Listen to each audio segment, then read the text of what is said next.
Hello students, last class हम लोगों ने इलेक्ट्रोकेमिस्ट्री चैप्टर स्टार्ट किया था और इसमें हमने बहुत सारी इंपॉर्टेंट टर्म्स पढ़ी थी। इलेक्ट्रोकेमिस्ट्री होती क्या है, गैल्वेनिक सेल पढ़ा था और मोस्ट इंपोर्टेंटली हमने पढ़ा था इलेक्ट्रोड पोटेंशियल और उसकी सिग्निफिकेंस। क्लास के लास्ट में हमने इलेक्ट्रोड पोटेंशियल पे बेस्ड एक क्वेश्चन किया था। आज उसी पे बेस्ड एक और क्वेश्चन के साथ क्लास स्टार्ट करेंगे। तो इस क्वेश्चन को वीडियो पॉज कीजिए और इसको ट्राई कीजिए। पॉज करने से पहले ये देख लीजिए कि ये जो आपको वैल्यूज यहाँ पर दी हुई हैं ये रिडक्शन पोटेंशियल गिवन है। ठीक है, तो क्वेश्चन को ट्राई कीजिए। अब देखिए क्वेश्चन में पूछा क्या हुआ है, which is best oxidising agent. चार आपके पास एलिमेंट्स हैं और चारों का रिडक्शन पोटेंशियल आपको गिवन है और पूछ रहा है कि सबसे अच्छा ऑक्सीडाइजिंग एजेंट कौन सा है। तो हमने लास्ट क्लास डिस्कस किया था कि जो रिडक्शन पोटेंशियल है उसकी वैल्यू जितनी ज्यादा पॉजिटिव होती है उतना ही इजीली वो रिड्यूस हो जाता है। ठीक है, लास्ट क्लास हमने डिस्कस किया था इस चीज को कि रिडक्शन पोटेंशियल जितना ज्यादा पॉजिटिव होगा उतना इजीली वो रिड्यूस होगा और उतना ही अच्छा वो ऑक्सीडाइजिंग एजेंट होगा।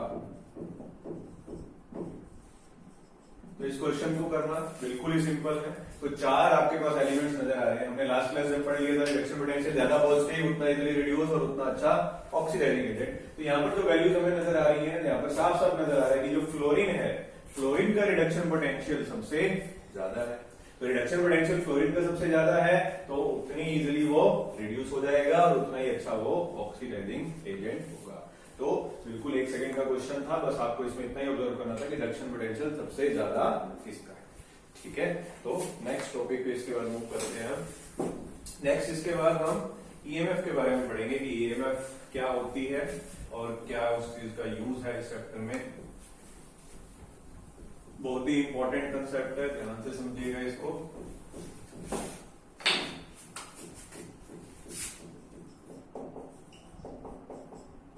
सबसे पहले तो ईएमएफ है क्या। EMF stands for electromotive force. क्या तो ईएमएफ होती क्या है, electromotive force.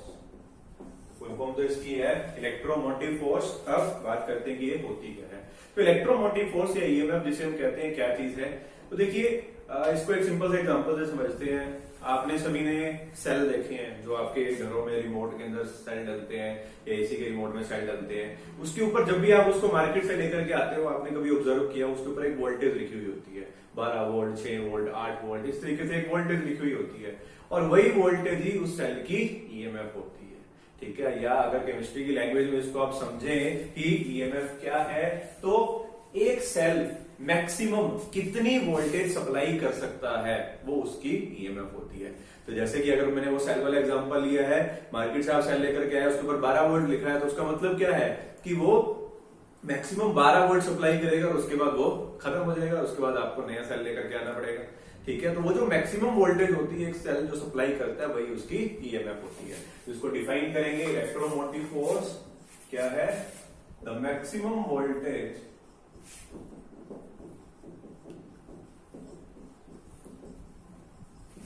a cell can supply। ठीक है, तो मैक्सिमम वोल्टेज जो है सेल सप्लाई कर सकता है और एक चीज और, can supply when not in use. अभी यूज में नहीं आया है, फ्रेशली अभी आप लेकर के आए हो मार्केट से, उसी टाइम पर वो उसकी मैक्सिमम वोल्टेज जो वो सप्लाई करेगा वो उसकी क्या हो जाती है, ये हो जाती है। ठीक है, तो एक तो ये तरीका है इसको डिफाइन करने का इलेक्ट्रोमोटिव फोर्स को, और एक तरीका और है इसको डिफाइन करने का, वो क्या है कि जो पोटेंशियल का डिफरेंस होता है कैथोड और एनोड में, जो पोटेंशियल का डिफरेंस होता है कैथोड और एनोड में, उसको भी हम ईएमएफ ही बोलते हैं। ठीक है, तो नेक्स्ट इसकी डेफिनेशन क्या बन जाएगी ईएमएफ की, the potential difference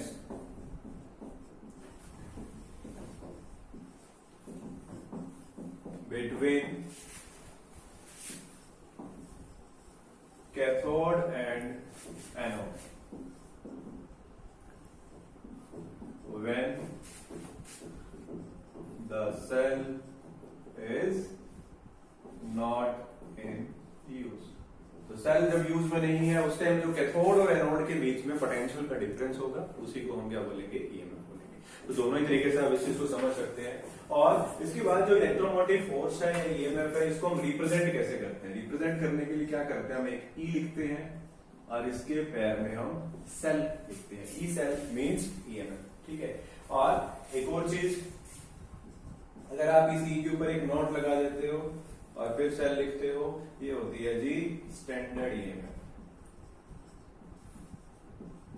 standard EMF मतलब ईएमएफ मेजर की गई स्टैंडर्ड कंडीशंस के ऊपर। और स्टैंडर्ड कंडीशन का मतलब क्या है कि टेम्परेचर 25 डिग्री सेल्सियस होगा, प्रेशर 1 एटमॉस्फेयर होगा, ठीक है। तो स्टैंडर्ड कंडीशन के ऊपर जो ईएमएफ मेजर की जाती है उसी को हम क्या बोलते हैं, स्टैंडर्ड ईएमएफ बोलते हैं। और इसको कैसे डिनोट करते हैं हम, ई नॉट सेल से, ठीक है।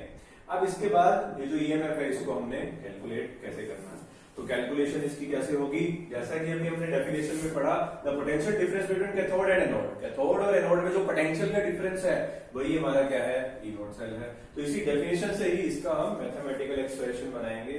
तो E not cell is equal to, हमने डेफिनेशन में पढ़ा potential difference between cathode and anode, तो E naught cathode minus E naught, बस सिंपल सा फॉर्मूला बन गया यहाँ पर हमारे पास कि ई नॉट सेल कैसे कैलकुलेट होगा, E naught cathode minus E naught anode. अब ये ई नॉट कैथोड या ई नॉट एनोड ये है क्या, ये क्या है, ई नॉट से हम किस चीज को रिप्रेजेंट करते हैं, रिडक्शन सॉरी आपका इलेक्ट्रोड पोटेंशियल को रिप्रेजेंट करते हैं, कल हमने पढ़ा है इसको, ठीक है। तो यहाँ पर आपको क्या करना है, ई नॉट कैथोड और ई नॉट एनोड जो यहाँ पर हमने लिखा है ये क्या है, यहाँ पर आपको इसके एनोड पर क्या चलती है, ऑक्सीडेशन, और कैथोड पर क्या चलेगी, रिडक्शन चलेगी। तो जो भी चीज ऑक्सीडाइज या रिड्यूस हो रही है आपको क्या करना है, उसका रिडक्शन पोटेंशियल यहाँ पर करना है। ऐसा नहीं कि ऑक्सीडेशन हो रही है तो उसका ऑक्सीडेशन पोटेंशियल पुट करोगे, वैसा भी कर सकते हो, बट बहुत सारी कंफ्यूजन रहती है उसमें। तो एक चीज क्लियर रखिए, इस फॉर्मूला को जब भी आप यूज करें तो एक चीज माइंड में रखिए, always use reduction potential. Oxidation potential को यूज नहीं करना है, ऑलवेज यूज रिडक्शन पोटेंशियल। और अगर कहीं पर ऑक्सीडेशन पोटेंशियल आपको गिवन हो तो उसमें क्या करोगे, आप उसको कन्वर्ट कर दोगे। और कन्वर्ट कैसे करेंगे, कल हमने पढ़ा था कि स्टैंडर्ड ऑक्सीडेशन पोटेंशियल जो होता है उसको कन्वर्ट करना है। अगर आपको स्टैंडर्ड रिडक्शन पोटेंशियल में, तो हमें क्या करना होता है, एक साइन चेंज करना होता है, बस और कुछ भी नहीं करना। अगर ऑक्सीडेशन पोटेंशियल नेगेटिव है तो उसको पॉजिटिव कर देंगे तो वो रिडक्शन पोटेंशियल में कन्वर्ट हो जाएगा, ठीक है। तो साइन चेंज करना है बस, और कुछ नहीं। इस पे बेस हम एक क्वेश्चन करेंगे और देखेंगे किस तरीके से ये ई नॉट सेल या ईएमएफ जो है ये हमारा यूज होता है।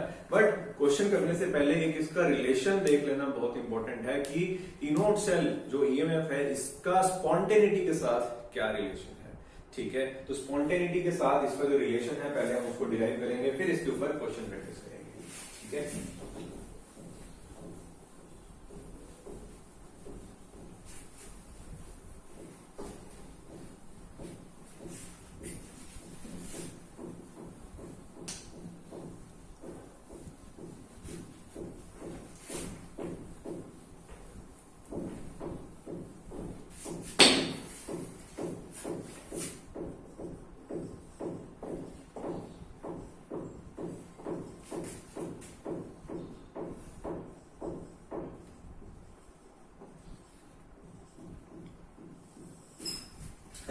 हमने भी बात करी थी रिलेशन बिटवीन ईएमएफ और स्पॉन्टेनिटी। स्पॉन्टेनिटी में और ईएमएफ के अंदर क्या रिलेशन है, तो बात करते हैं इसके बारे में। और यहाँ पर मैंने हेडिंग क्या डाली है, relation between E not cell and delta G. बात हम स्पॉन्टेनिटी की कर रहे थे, यहाँ पर डेल्टा जी लिखा, ऐसा क्यों, क्योंकि आप सभी को मालूम है जहां स्पॉन्टेनिटी की बात आती है वहां पर हम डेल्टा जी यानी कि गिब्स फ्री एनर्जी जरूर काम में लेते हैं। क्यों काम में लेते हैं, क्योंकि हम सभी ने पढ़ रखा है गिब्स फ्री एनर्जी क्या होती है। गिब्स फ्री एनर्जी की वैल्यू अगर नेगेटिव आती है तो मतलब प्रोसेस कैसा होगा, स्पॉन्टेनियस होगा, हमने पढ़ा है इसको। और डेल्टा जी अगर पॉजिटिव होता है तो प्रोसेस नॉन स्पॉन्टेनियस होगा, और अगर डेल्टा जी जीरो आ गया तो मतलब प्रोसेस इक्विलिब्रियम में है, ठीक है। ये सब हमने 11th क्लास में पढ़ा हुआ है। अब इसके बाद रिलेशन बनाना हमने डेल्टा जी और ई नॉट सेल के अंदर, वहीं से हम ई नॉट सेल के थ्रू स्पॉन्टेनिटी फाइंड आउट करेंगे कि प्रोसेस स्पॉन्टेनियस है या नॉन स्पॉन्टेनियस है। ठीक है, तो पहले हम गिब्स फ्री एनर्जी को डिफाइन करते हैं, फिर इसका रिलेशन बनाएंगे। ठीक है, तो गिब्स फ्री एनर्जी क्या है?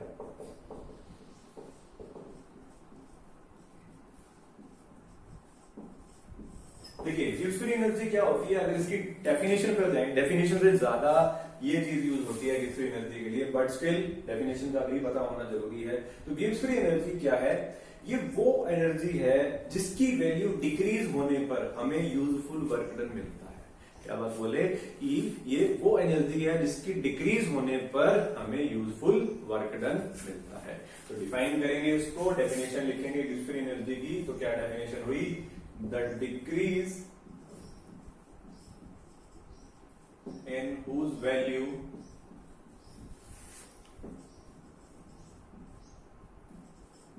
gives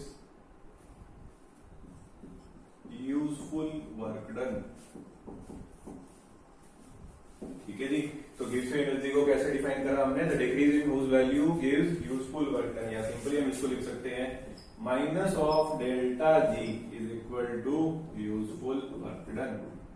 माइनस क्यों लगाया? क्योंकि हम बात कर रहे हैं डिक्रीज की, डिक्रीज है इसलिए नेगेटिव लगाया। Delta G is the Gibbs free energy and W useful is the useful work done. तो यहां पर यूजफुल वर्क डन जो है वो क्या होता है? हम ई नॉट सेल से रिलेट करने वाले हैं इसको। तो यहां पर जो यूजफुल वर्क डन होता है वो होता है हमारा चार्ज इनटू वोल्टेज।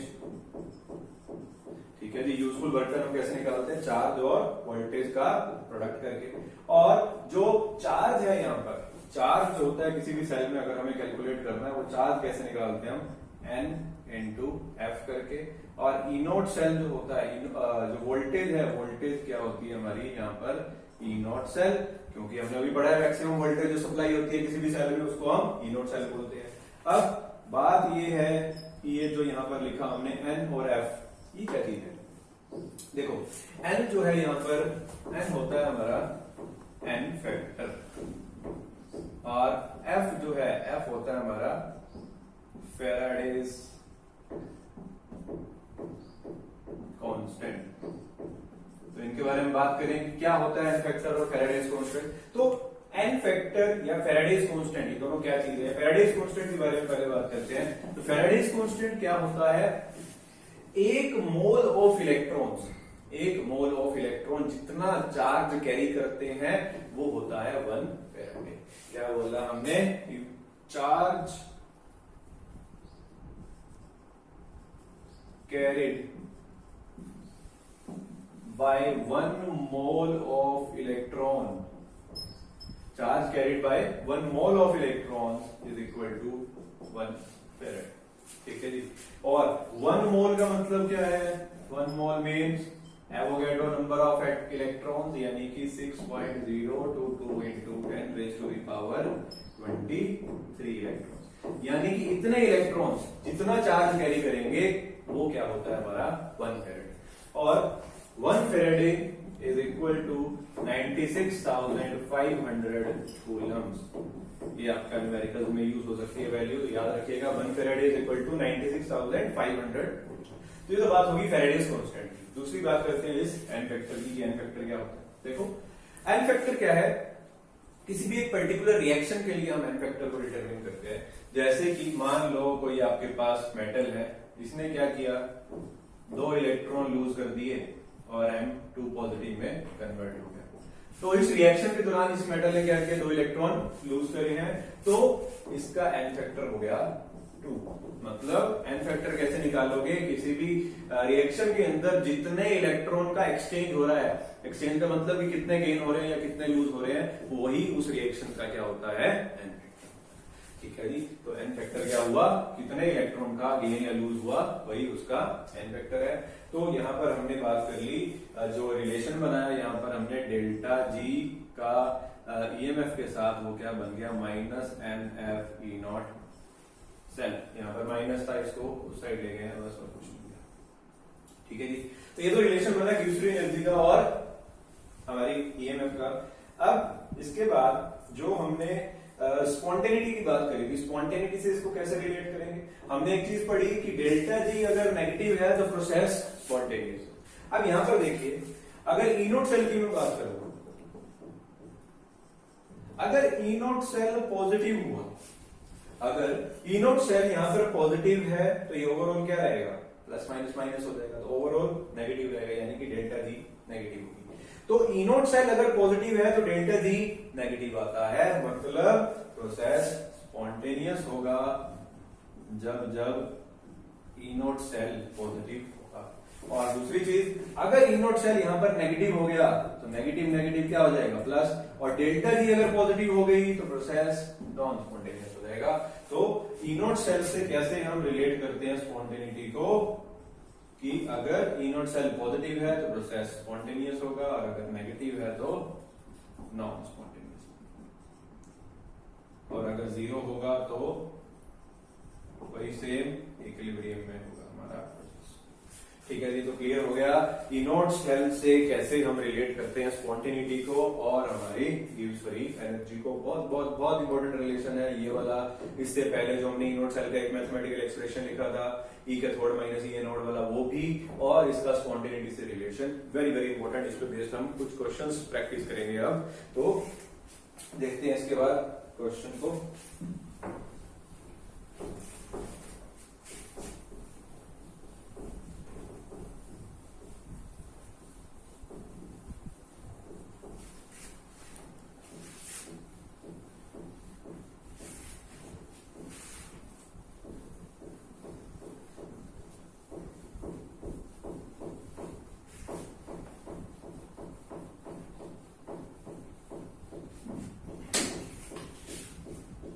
दो क्वेश्चन लिख रहा हूं यहां पर, ट्राई कीजिएगा इनको।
हाँ जी, क्वेश्चन है आपके पास, 3 रिएक्शंस दी हुई हैं और इसमें पूछा हुआ है what will be the relation between E1, E2 and E3। फटाफट से इसको आप ट्राई करें। इतने मैं दूसरा क्वेश्चन और भी लिख लेता हूँ साथ में, फिर उसको हम एक साथ सॉल्व करेंगे, क्योंकि दोनों एक जैसे क्वेश्चन हैं।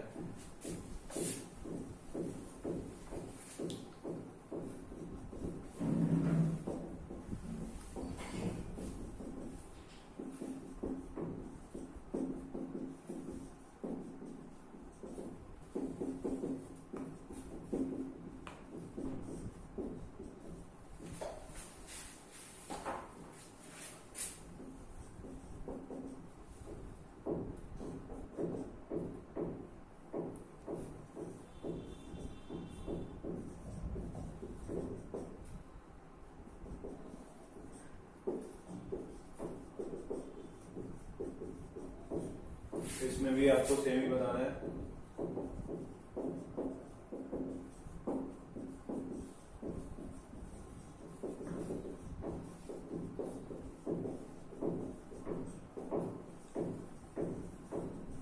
हाँ जी, तो देखिए इस क्वेश्चन को कैसे आपने सोल्व करना है। सबसे पहले तो आपको क्वेश्चन को ध्यान से समझना होता है कि क्या दिया है और क्या पूछ रहा है। तो देखो यहाँ पर 3 रिएक्शन आपको गिवन है, तीनों के लिए गिब्स फ्री एनर्जी गिवन है, और आपसे पूछ रहा है E1, E2 और E3 जो कि क्या है, ईएमएफ है, उसके बीच में रिलेशन क्या है। तो देखिए इसमें आपको बस एक बिल्कुल ही माइनर सी चीज ऑब्जर्व करनी थी। वो क्या थी कि पहली जो रिएक्शन है यहाँ पर, कॉपर 2 पॉजिटिव क्या कर रहा है, 2 इलेक्ट्रॉन गेन कर रहा है और कॉपर में कन्वर्ट हो रहा है। दूसरी रिएक्शन में क्या है, कॉपर 2 पॉजिटिव पहले एक इलेक्ट्रॉन गेन करता है, फिर कॉपर पॉजिटिव में कन्वर्ट होता है, फिर कॉपर पॉजिटिव क्या करता है, एक इलेक्ट्रॉन गेन करता है, फिर कॉपर में कन्वर्ट होता है। तो बेसिकली क्या समझ आ रहा है यहाँ पर हमें कि कॉपर 2 पॉजिटिव यहाँ पर सीधा डायरेक्टली 2 इलेक्ट्रॉन गेन करके कॉपर में कन्वर्ट हो, बट यहाँ पर क्या है, पहले एक लिया कॉपर पॉजिटिव, फिर कॉपर पॉजिटिव ने एक और लिया, फिर कॉपर हुआ, यानी डायरेक्ट हो क्या रहा है इसमें, कॉपर 2 पॉजिटिव ही कॉपर में कन्वर्ट हो रहा है, बस स्टेप 2 है। ठीक है, तो पहले यहाँ पे एक ही स्टेप में लिख दिया और इसी को दोनों स्टेप में लिखा गया है, बस और कुछ भी नहीं है। यानी कि अगर आप इन दोनों रिएक्शंस को ऐड कर दोगे तो ऐड करने के बाद यही रिएक्शन बन जाएगी। ठीक है, तो क्या हम यहाँ पे एक चीज लिख सकते हैं कि इस रिएक्शन के लिए जो डेल्टा G1 होगा वो इक्वल होगा G2 प्लस G3 के, मतलब कि इन दोनों रिएक्शन को ऐड करके ही यही वाली रिएक्शन बनी है। तो वहां से हम लिख सकते हैं delta G1 will be equal to delta G2 plus delta G3। बस क्वेश्चन खत्म हो गया। इसके बाद तो बिल्कुल ही सिंपल है, बस ये तीनों वैल्यूज को आपने यहाँ पर पुट करना है। G1 आपको क्या दे रखा है, -2f E1, G2 क्या दिया है, -f E2 और G3 क्या दिया है, -f E3। ठीक है, अब क्या करोगे, इसको सोल्व करने के लिए -f कॉमन ले लो, मतलब यहाँ पे -f को कॉमन लोगे तो क्या बनेगा, 2E1 बच जाएगा। यहाँ पे ले लो -f कॉमन, मतलब क्या बच जाएगा, E2 प्लस E3। -f से -f कैंसिल, तो क्या रिलेशन बन गया, E1, 2 को उधर ले जाओ, E1 will be equal to E2 plus E3 by 2। ये रिलेशन आ गया हमारा E1, E2 और E3। ठीक है, सिमिलर क्वेश्चन है बिल्कुल ये दूसरे वाला भी, इसको आप ट्राई कर लो, अगर पहले नहीं हुआ था तो अब तो डेफिनेटली हो जाएगा। ठीक है, बट फिर भी नहीं हो रहा है तो देख लीजिए, इसको भी करवा देते हैं। तो यहाँ पर भी आपको सेम वही चीज ऑब्जर्व करनी थी। क्या, देखो यहाँ पर आपको 3 रिएक्शंस दी गई हैं। एक Fe2 पॉजिटिव, पहली रिएक्शन में क्या हो रहा है, Fe2 पॉजिटिव 2 इलेक्ट्रॉन गेन करता है, फिर Fe में कन्वर्ट होता है, फिर Fe3 पॉजिटिव 1 इलेक्ट्रॉन गेन करता है और वो Fe2 में कन्वर्ट होता है। ओवरऑल रिएक्शन है ये थर्ड वाली, इसमें क्या है, Fe3 पॉजिटिव जो है वो 3 इलेक्ट्रॉन गेन कर रहा है और आयरन में कन्वर्ट कर रहा है। ठीक है, अब यही देखो 2 स्टेप्स के अंदर Fe3 पॉजिटिव ने यहाँ पर क्या किया, 1 इलेक्ट्रॉन गेन किया, Fe2 पॉजिटिव में कन्वर्ट हुआ, फिर Fe2 पॉजिटिव ने 2 इलेक्ट्रॉन गेन किए, Fe के अंदर कन्वर्ट हो गए। तो बेसिकली ये वाली जो रिएक्शन है यही 2 स्टेप के अंदर हो रही है। तो यहाँ पर आप क्या लिखोगे, डेल्टा G3, थर्ड वाली रिएक्शन जो है वो इन 2 स्टेप्स के अंदर हो रही है। तो delta G3 will be equal to delta G1 plus delta G2, यानी कि इन दोनों रिएक्शंस को ऐड कर लोगे तो ये वाली रिएक्शन बन जाएगी। तो यहाँ पर G3 आपको क्या गिवन है, -3f E3, G1 क्या गिवन है, 2f E1 और G2 क्या गिवन है, -f E2। ठीक है जी, अब यहाँ पर भी वही सेम करोगे, -f को कॉमन ले लीजिए, -f कॉमन लोगे तो यहाँ क्या बचेगा, 3E3, यहाँ पर क्या बचेगा, 2E1 प्लस E2, -f से -f कैंसिल और -f से -f कैंसिल होगा तो क्या रिलेशन बन गया हमारा, 3E3 will be equal to 2E1 plus E2। अब इस 3 को उधर ले जाइए तो क्या रिलेशन बन गया, E3 is equal to 2E1 plus E2 by 3। ठीक है जी, तो ये रिलेशन बन जाता है हमारा E1, E2 और E3 के बीच में इस क्वेश्चन। ठीक है, तो सिंपल से क्वेश्चन से नेक्स्ट एक और क्वेश्चन देखते हैं हम। इसके बाद एक और क्वेश्चन है हमारा EMF से रिलेटेड।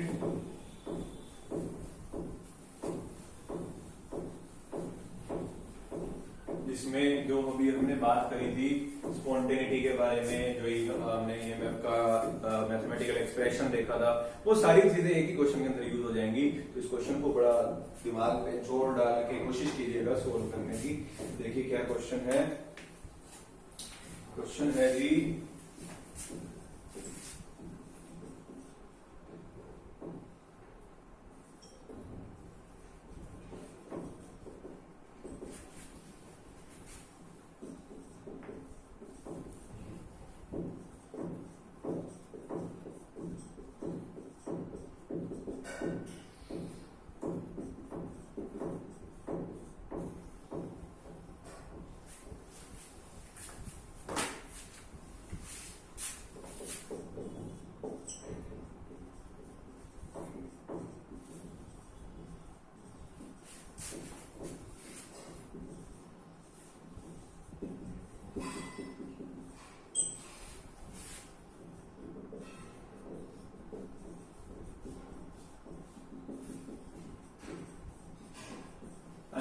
क्वेश्चन है, आपको दो इलेक्ट्रोड पोटेंशियल गिवन है, एक निकल का और एक जिंक का, और उसके बाद क्या बोल रहा है, if zinc granules are added to NiCl2 will nickel deposit or not. ठीक है, तो क्वेश्चन बड़ा सिंपल है, थोड़ा सा दिमाग लगेगा बस आपका, ज्यादा नहीं लगेगा। अब सबसे पहले तो क्वेश्चन में आपको ये देखना है कि आपको गिवन क्या है। देखिए सबसे पहले तो ये जो E0 Ni2 पॉजिटिव से Ni जा रहा है, ये होता क्या है। कल हमने इलेक्ट्रोड पोटेंशियल दो टाइप का पढ़ा था, एक रिडक्शन पोटेंशियल और एक ऑक्सीडेशन पोटेंशियल। तो पहले तो आपको ये देखना आना चाहिए कि रिडक्शन पोटेंशियल गिवन है कि ऑक्सीडेशन पोटेंशियल गिवन है। तो इसमें Ni2 पॉजिटिव जो है वो कन्वर्ट हो रहा है किसमें, Ni के अंदर। तो पॉजिटिव चार्ज वाला आयन न्यूट्रल में कैसे कन्वर्ट होगा, दो इलेक्ट्रॉन का गेन करके, and the gain of electron is known as reduction. तो ये आपको क्या गिवन है, निकल का रिडक्शन पोटेंशियल गिवन है।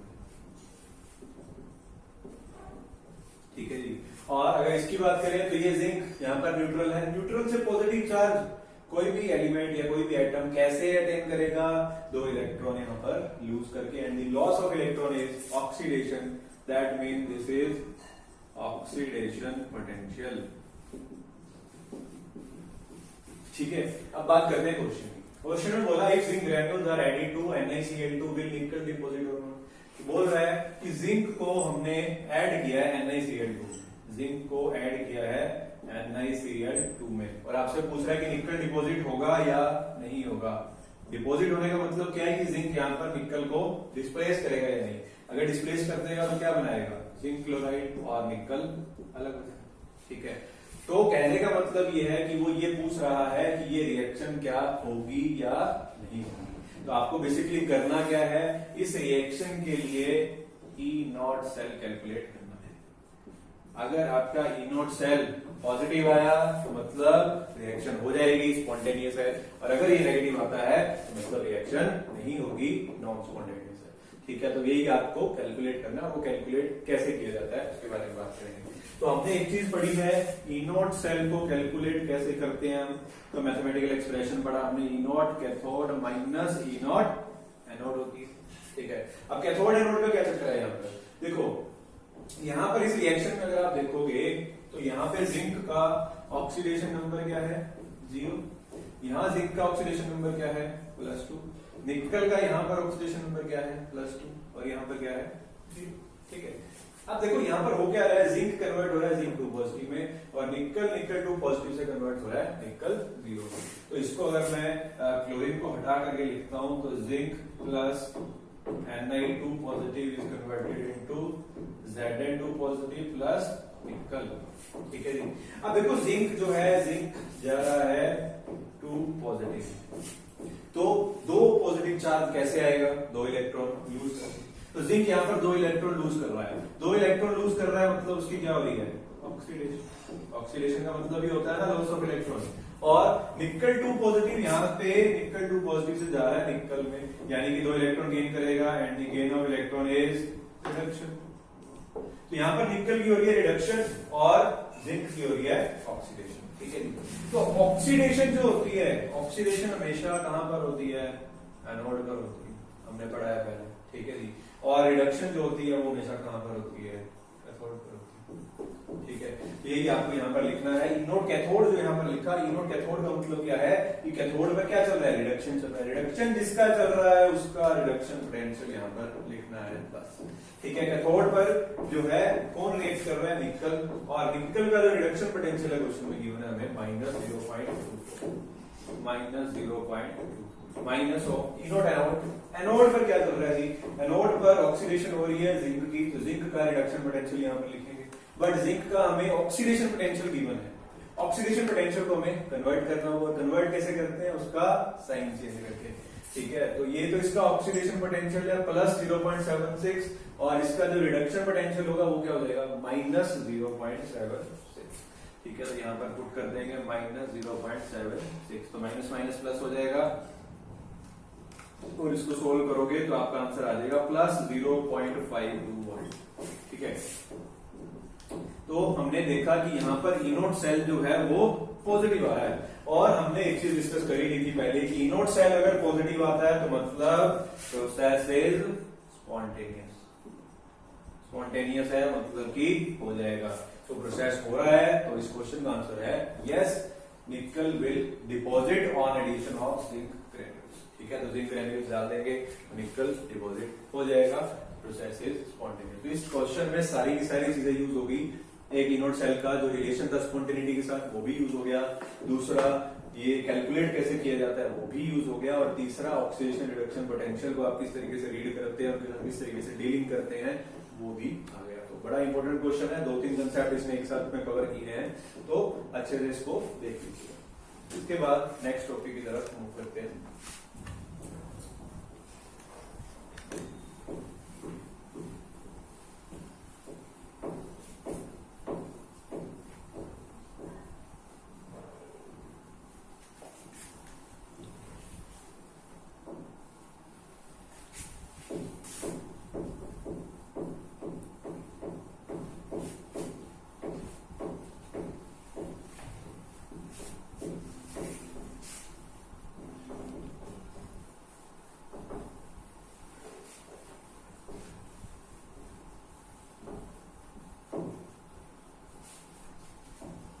इसके बाद नेक्स्ट टॉपिक है हमारा डिटर्मिनेशन ऑफ इलेक्ट्रोड पोटेंशियल की। इलेक्ट्रोड पोटेंशियल को हम कैलकुलेट कैसे करते हैं।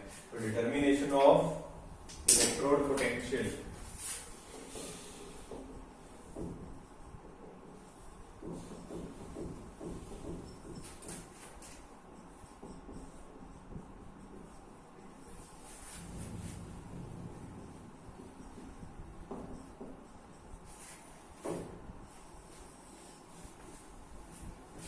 ठीक है जी। तो determination of electrode potential, electrode potential किस तरीके से डिटरमिन किया जाता है उसके बारे में हम डिस्कस करेंगे।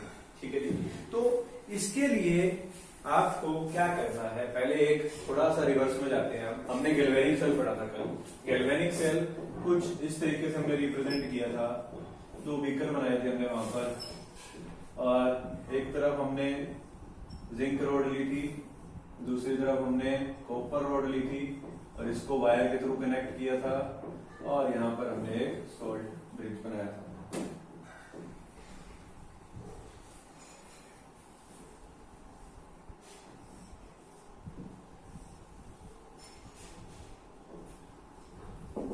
और यहाँ इलेक्ट्रोलाइटिक सॉल्यूशन भी डाला।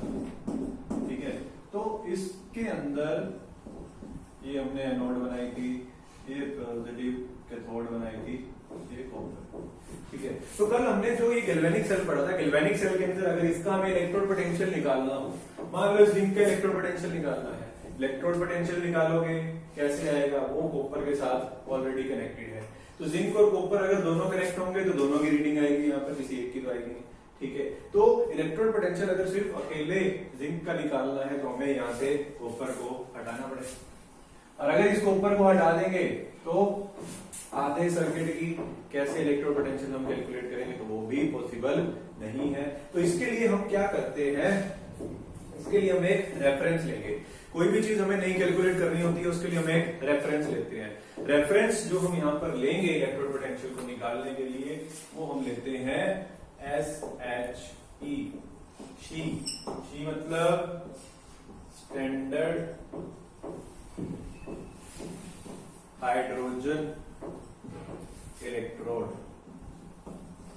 इस स्टैंडर्ड हाइड्रोजन इलेक्ट्रोड की हेल्प से हम जिंक का या किसी भी एलिमेंट का इलेक्ट्रोड पोटेंशियल डिटरमिन कर सकते हैं। सवाल ये उठता है कि स्टैंडर्ड हाइड्रोजन इलेक्ट्रोड, ये शी जो है ये होती क्या है, इसको समझेंगे पहले।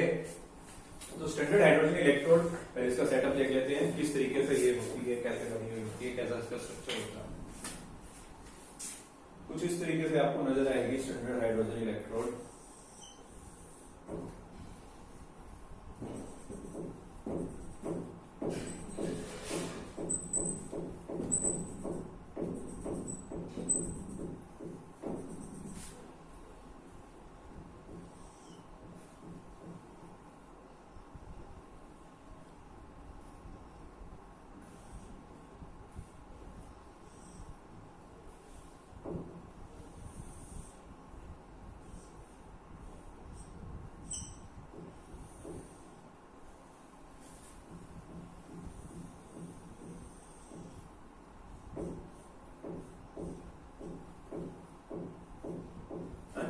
कुछ इस तरीके से सेटअप होता है हमारे स्टैंडर्ड हाइड्रोजन इलेक्ट्रोड का। यहाँ पर ये क्या हमने जो यहाँ पर सॉल्यूशन लिया है, ये सॉल्यूशन होता है हमारे पास 1 मोलर HCl और यहाँ से हमने एक जो खाली जगह छोड़ रखी है, यहाँ से हम क्या करेंगे, यहाँ से हम हाइड्रोजन को यहाँ से अंदर डालेंगे और ये 1 atm प्रेशर पर होगी और ये जो बीच में वायर दिखाई दे रही है ये होती है हमारी प्लेटिनम वायर और ये जो नीचे यहाँ पर लटका हुआ ये होता है प्लेटिनम का ब्लॉक, जिसे हम प्लेटिनम ब्लॉक या प्लेटिनम ब्लैक भी बोलते हैं, ठीक है। और इसको हम यहाँ से आगे कनेक्ट करते हैं। अब देखो होता क्या है, इसकी हेल्प से कैसे हम अपना इलेक्ट्रोड पोटेंशियल कैलकुलेट कर लेते हैं।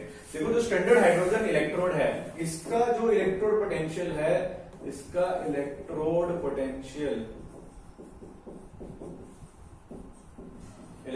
Potential of standard hydrogen electrode is 0, ठीक है। तो यही चीज हमने लेट कर ली कि हाइड्रोजन इलेक्ट्रोड जो है, स्टैंडर्ड हाइड्रोजन इलेक्ट्रोड, इसका जो इलेक्ट्रोड पोटेंशियल है वो क्या है, 0। देखो जैसे कि अभी हमने यहाँ पर बात किया था कि जिंक का इलेक्ट्रोड पोटेंशियल अगर कैलकुलेट करना है तो अकेले इसको हम रख नहीं सकते, अगर साथ में कोई और मेटल लगाते हैं तो दोनों की रीडिंग आती है, तो निकालनी एक ही की है। तो कैसे निकाले कि अगर जिंक का आपको यहाँ पर इलेक्ट्रोड पोटेंशियल निकालना है तो ये वायर जो है इस वायर के साथ जोड़ दीजिए, यानी कि ये जो हमने रेफरेंस इलेक्ट्रोड बनाई है इसको जिसके साथ भी जोड़ देंगे उसके बाद जो भी यहाँ पर रीडिंग आएगी वो इलेक्ट्रोड पोटेंशियल होगा जिसका उस पर्टिकुलर एलिमेंट का, यानी जिंक के साथ जोड़ोगे तो जिंक का आ जाएगा, कॉपर के साथ जोड़ोगे तो कॉपर का आ जाएगा। तो इलेक्ट्रोड पोटेंशियल जो है कैलकुलेट करने के लिए हमने क्या किया, रेफरेंस लिया हाइड्रोजन की इलेक्ट्रोड को और उसका इलेक्ट्रोड पोटेंशियल लेट कर लिया कि वो क्या होता है, 0 होता है, ठीक है। अब स्टैंडर्ड हाइड्रोजन इलेक्ट्रोड की हेल्प से हमने इलेक्ट्रोड पोटेंशियल तो कैलकुलेट कर लिया, एक रेफरेंस ये ले लिया, और अब क्या हम कोई और रेफरेंस भी ले सकते हैं या नहीं। देखो रेफरेंस कोई और जो है क्यों लेना पड़ा हमें, क्योंकि जो स्टैंडर्ड हाइड्रोजन इलेक्ट्रोड है इसमें कुछ डिफिकल्टीज आती है। क्या क्या डिफिकल्टीज इसके अंदर आती हैं उसको पहले डिस्कस कर लेते हैं।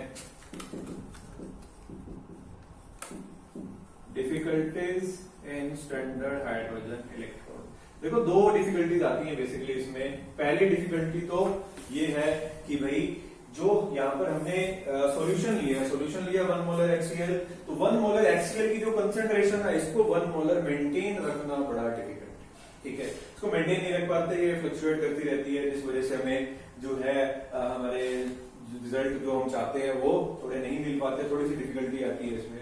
और दूसरी डिफिकल्टी ये आती है कि जो हाइड्रोजन यहाँ पर हमने डाली है 1 एटमॉस्फेयर प्रेशर के ऊपर डाली है, उसको भी मेंटेन रखना थोड़ा सा डिफिकल्ट होता है। तो स्टैंडर्ड हाइड्रोजन इलेक्ट्रोड में दो डिफिकल्टी है।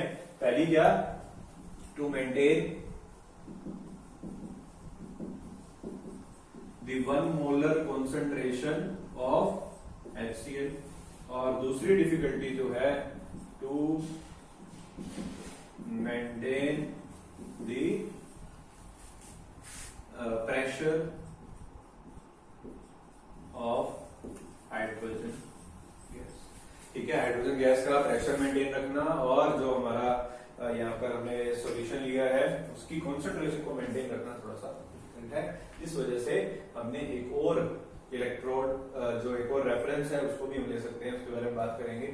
उससे पहले जो हमारा यहाँ पर स्टैंडर्ड हाइड्रोजन इलेक्ट्रोड है इसके बारे में दो चीजें और बड़ी इंपॉर्टेंट आप जान लीजिए। वो क्या है कि जो हमारी स्टैंडर्ड हाइड्रोजन इलेक्ट्रोड है ये बहुत अच्छी इलेक्ट्रोड है, क्योंकि ये ऑक्सीडेशन पे ही जा सकती है और रिडक्शन भी जा सकती है, मतलब कि एज अ एनोड भी बिहेव कर सकती है और एज अ कैथोड भी बिहेव कर सकती है। मतलब कहने का कि इसके अंदर जो है आपके जो हाइड्रोजन प्रेजेंट है, हाइड्रोजन जो है वो 2H पॉजिटिव प्लस 2 इलेक्ट्रॉन, यहाँ पर इसने क्या किया, 2 इलेक्ट्रॉन लूज कर दिए, यानी कि ऑक्सीडेशन शो कर रही है, ठीक है। ऑक्सीडेशन शो कर रही है तो यहाँ पर ये किस तरीके से बिहेव करेगा, एनोड की तरह, और यही सिमिलर ये रिएक्शन भी शो करता है, यानी इसकी रिवर्स, ठीक है। यहाँ पर क्या किया, H पॉजिटिव में 2 इलेक्ट्रॉन गेन किया और हाइड्रोजन में कन्वर्ट हुआ, यहाँ पर ये रिडक्शन शो कर रहा है इलेक्ट्रॉन गेन करके, और रिडक्शन अगर शो करेगा तो कैथोड की तरह बिहेव करेगा, और यहाँ पर ये ऑक्सीडेशन शो कर रहा है, ऑक्सीडेशन शो करेगा मतलब यहाँ पर ये एनोड की तरह बिहेव करेगा, कि ऑक्सीडेशन एनोड पर होती है और रिडक्शन जो है वो कैथोड पर होती है। तो जो हमारा स्टैंडर्ड हाइड्रोजन इलेक्ट्रोड है वो एनोड और कैथोड दोनों की तरह ही बिहेव कर सकता है। तो नेक्स्ट इसके बाद दूसरे टाइप की इलेक्ट्रोड है उसको हम कल डिस्कस करेंगे। आज के लिए इतना ही।